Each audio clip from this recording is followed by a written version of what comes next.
Good morning, Bucknutters. It's Tuesday, April 28th, 2015. I'm Dan Rubin. This is the Bucknuts Morning 5 Plus. Great show for you today. Bill Kurelic going to join us to talk about Kareem Walker and Terrell Hall, two guys committed to Ohio State that a lot of people think are going to get a lot of pressure to flip. Bill will let you know what he thinks about that, and we'll also let you know if he thinks these dudes will actually flip away from Ohio State. Then we've been accused of only spreading sunshine here on difficult with urban charge to do anything different. We're going to take a look at the one opposing unit that has a chance to upset Ohio State's run for another national championship. Will it turn into a backhanded compliment? Of course. As for what we have coming up today on the site, make sure you are locked into the boarding house. Our NFL source has given us his final board rankings on 4 Ohio State hopefuls. You'll want to check that out for sure. Plus, make sure to give our Twitter account a follow at Bucknuts247. That's at Bucknuts247. We will be live tweeting throughout the entire NFL draft, sharing quips and information as we go.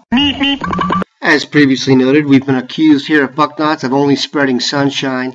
That's a little bit difficult to do otherwise now with urban charge and the way things are going. Top program in the country, unparalleled recruiting momentum, etc. What could derail them? Let me preface this by being very clear here. I believe Ohio State will go undefeated and win the national championship again this year. I don't think that's news.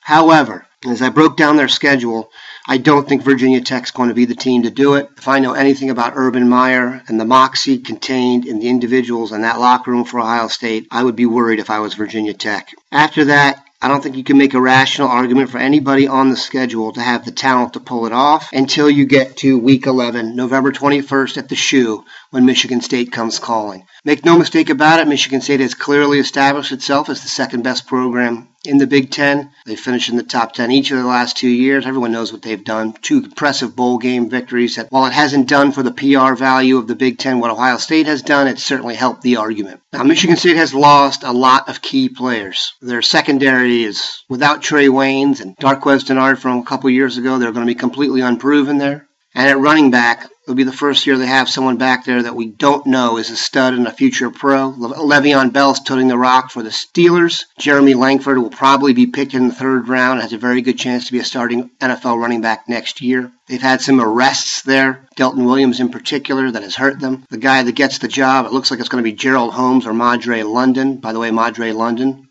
Fort Lauderdale St. Thomas Aquinas. But neither has the pedigree or, should I say, experience that Langford or Bell did. And they do have the quarterback, Connor Cook, a senior, Ohioan, veteran presence. Mark D'Antonio said yesterday they believe he's the kind of guy that can lead them to a championship. He's going to be doing with unproven receivers as well. I don't believe Michigan State will arrive on November 21st undefeated. It's not that I can pick out a team on their schedule I can guarantee you will beat them. I just don't believe they have the team that can get there without a blemish on their record. That said, they have a chance to field a defensive line that could be the group that hurts Ohio State. I already said I don't think they'll beat Ohio State, but if I was asked what group, what position unit on their schedule could pose a problem for them, it looks to me like it's going to be the defensive line for Michigan State. Malik McDowell, a sophomore 5-star out of Detroit at one of the defensive end spots, is enormous and is a stud. Lawrence Thomas, most heavily recruited or highly recruited and highly decorated recruit they've gotten there before Malik McDowell, has taken a few years to kind of find his spot, but he's an elite athlete. He's an NFL caliber athlete at about 285 pounds and can move. Joel Heath from Cincinnati Mount Healthy, about 280 pounds inside, is fantastic. And then they had Shalik Calhoun spurn the NFL draft on the edge and come back. That's 4 standout, really good, possible NFL players, all with great size, all blessed with really good athleticism. If they get on the same page, I think that's the unit that Ohio State will face that will pose the biggest problem for them. We do have a few new starters on the offensive line. Yes, Ed Warner has proven he can do it with youngsters and he can do it with an experienced group, so I'm not worried about the overall quality level of the offensive line. It's just that if you look at that foursome from Michigan State, their talent level is such that they could do damage regardless of who you put up against them. Now, I will say this. There is a certain boom or bust quality to the group. McDowell has not proven it yet. Thomas has been up and down in his career. Heath has had some inconsistencies. Calhoun's been fantastic since jump. So there is a chance they bust out and don't provide the overall athletic dominance that people think they could at Michigan State this year. It's a little more talented than the group they've had up in front, not as experienced. Marcus Rush, the defensive end out of Cincinnati, who's the all-time starts leader at Michigan State, has moved on. Will be trying to apply his wares in the NFL. So there's an experience deficiency there in Michigan State. But if you look at that group, that's 4 potential standouts. And if they have a fantastic day, it could be a real problem for Ohio State. Many Buckeye fans have been worried recently about running back Kareem Walker and defensive end Terrell Hall perhaps not staying committed to Ohio State. Well, let me tell you why I am not worried about that happening and why I think both sign with Ohio State come National Signing Day.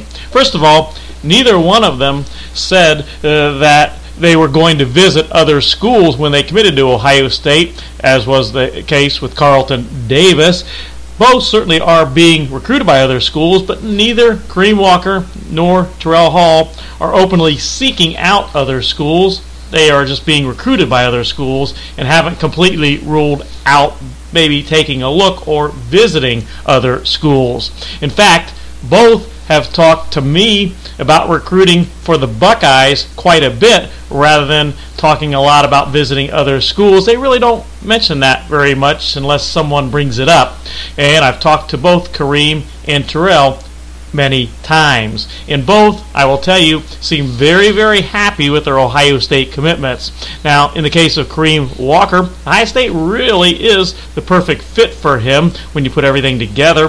He will be the running back in the Buckeyes 2016 class. He is certainly well aware of George Hill and Demario McCall and has in fact, spoken with McCall, but he also totally understands that McCall has been recruited as a slot receiver, and perhaps lining up in the backfield at times, while he has been recruited, Kareem that is, as a pure running back and the running back in the class. As far as George Hill, he also knows that Hill has been recruited as a slot type guy that could end up in the backfield. Really, Kareem just doesn't seem at all worried about either one.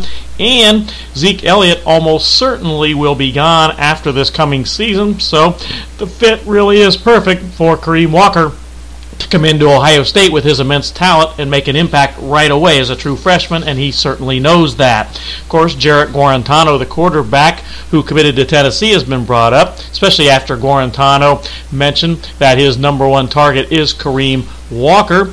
But in the case of Guarantano, he picked the school that he felt was best for him, the entire situation with the quarterbacks and all at Tennessee, and felt that was the situation best for him. Much the same as Walker did with Ohio State. The running back situation is really best for him at Ohio State. And in the end, prospects almost always go with the school that they feel is right for them rather than any type of package deal, and that's what both Walker and Guarantano have done, and I think they both end up staying right where they are. Guarantano with Tennessee and Walker with Ohio State. In the case of Hall, certainly schools continue to come after him, such as Alabama, Florida State, and Tennessee, but he seems very content, very happy with those Ohio State commitment, and while he might visit 1, 2, or several other schools, I do think he ends up staying with the Buckeyes. He certainly is very impressed with Larry Johnson and with what Ohio State has to offer. And in the end, the Ohio State staff will stay completely on top of things with both of these prospects. Of course, there's a long way to go, and there will be some certainly turns to the story, but I just continue to feel very confident that both Walker and Hall will be Ohio State Buckeyes come National Signing Day.